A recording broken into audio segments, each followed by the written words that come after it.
you are making this outreach mistakes, it's stopping you from landing your first client. We're just going to use the dating scene to drive this one home. The first mistake you're making as a freelancer and is stopping you from getting paid clients is that you are insulting the client. Now, before you come for me, I'll be like, CMA, neighbor, come on. I am not insulting any of my potential clients. You know how you want to send your outreach message? You go to ChatGPT and ChatGPT will craft an outreach message for you saying, oh, I found this mistake. Oh, you're making this ABC mistake on this, that. Oh, I can bring you solution. That's an insult. I have had people send me messages or outreach messages like this. Oh, I found these issues on your YouTube channel. So you need to fix that and I can help you fix ABC. I can help you fix XYZ. Nobody wants to hear this. It's just like you walking up to a pretty woman and telling her, oh, you'll be pretty if you fix that on your face. Or, oh wow, you really don't know how to dress. This is somebody you don't know from anywhere. Somebody you're trying to woo, like somebody you're trying to date or go on a date with. And then you come up with this ridiculous phrases. Nobody wants to hear this. Nobody wants to hear that the hard work, the sleepless nights, the tears and blood they've been putting in to build their business is not working. This might be counterintuitive, but this is one of the mistakes you are making and it's costing you clients. It's costing you paid clients. You are insulting the clients. You can't just tell somebody, oh, you really don't know how to dress with no conversation, no context or whatsoever.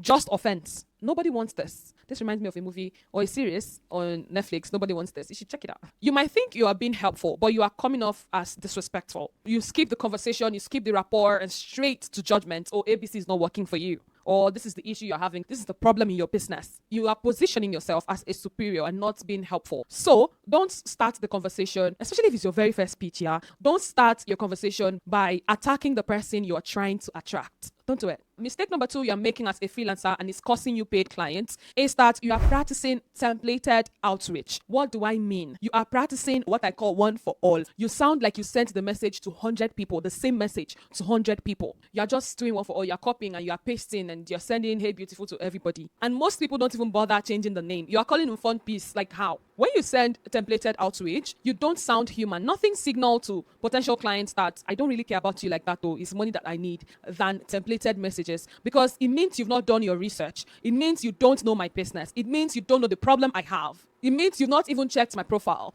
People can feel when they are just a number, right? So you want to apply the principle of the first date. I don't know if this is a principle, I just came up with it. Do your research, check their profile, right? I had said we're going to use the dating scene to drive this home. Do your research, check their profile. What do they even do? Is there any way you can come in? Comments on their posts. I mean insightful comments, okay? Like their posts, share. Before you even send them that first message, your name has popped up like 5 times. Oh, before you even send hi, how you doing? Oh, I saw your post and all of that. They know you. It feels like they know you already. So once you've done all of this, you want to send them a message like, be natural, be human. That's the phrase. Be human. Okay, send them a personalized message and reference something specific about a post. If it's on LinkedIn about a post, if it's on Instagram, picture, whatever it is, just reference it. You can even find a common ground. Oh, you posted something about this. I've been to that place before. That's it. You're not pitching. You're not saying hire me. You're not saying this is the service I provide. No. So don't just go to ChatGPT once you've seen your ideal client and you copy and do, oh, my name is this. I have 5 years of experience in social media management. This is my portfolio. This is what I do.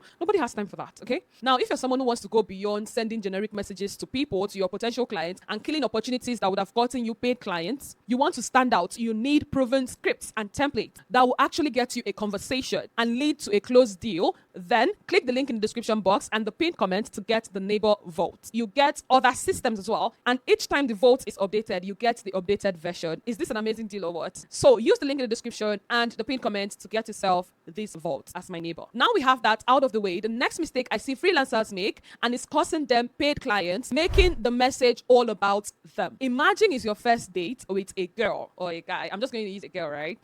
And this guy comes up to you and here you are in a nice restaurant and then the person starts, let me tell you why I'm an amazing partner. And then the person just keeps on going and going and going, how amazing they are, the things they've done, how blah, blah, blah, blah, blah.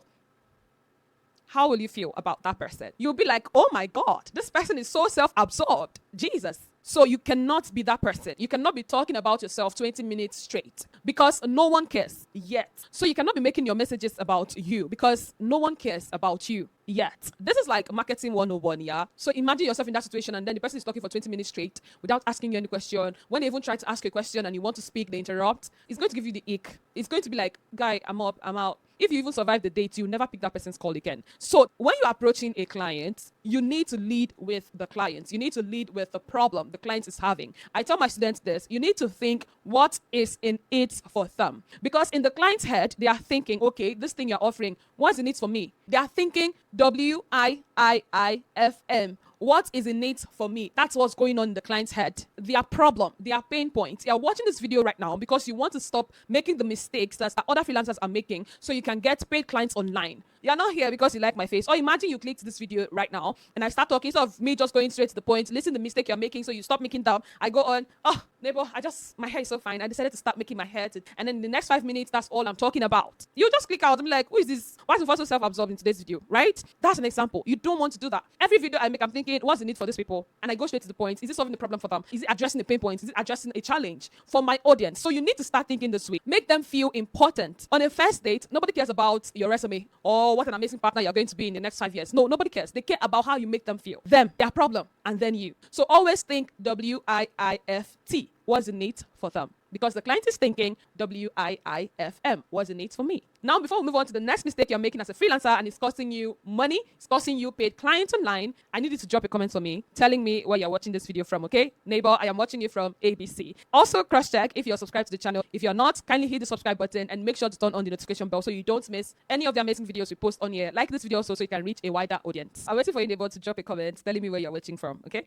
See you eternity later. So the next mistake you're making as a freelancer and it's costing you paid clients is that you're asking for too much too soon. You're asking, what are we after one conversation? You are proposing on a first date. This is where the title of this video is from. You're asking clients, oh, let's jump on a 1 hour call. I don't know you. Why should I give you my 1 hour? Time is expensive, okay? Don't jump into a call. You want to start with what we covered earlier. Connecting with them, sending them casual messages, and then you can now pitch. You can even, if you had identified a problem, you don't have to tell them, oh, this is the problem. You don't have to insult the client by saying, oh, this is the issue. I'm saying, no, you can solve that issue or a better version of that issue and tell them, oh, this is something I created for you. I saw this, that, and I created the solution for you. If you have somebody handling this already, it's okay. You can keep it. But if you want the full system, we can fix the time for a call so that we discuss how we can move forward. Or you have somebody handling it, you can keep it. What you're doing is amazing. Keep doing it. And this should not stop you from engaging with the person once in a while. Because the fact that they have somebody handling it today, or the fact that they don't want your services today, does not mean things will not change tomorrow. They might not have the budget for you today, but in the next few months, they will. And it's so that they will remember. They'll be like, oh, this person had reached out, or she even sent me. They will come back to you. So you don't want to propose on a first date, okay? Now, I see people use this other strategy of, instead of asking for a call, they ask for permission to share. Why are you asking me? Just send it. Let me see if you can do it. If you can do it, then hell, we can talk. It shows that you've done your homework. You've actually gone through my business, and the solution you're giving to me is bespoke, it's specific, it's custom,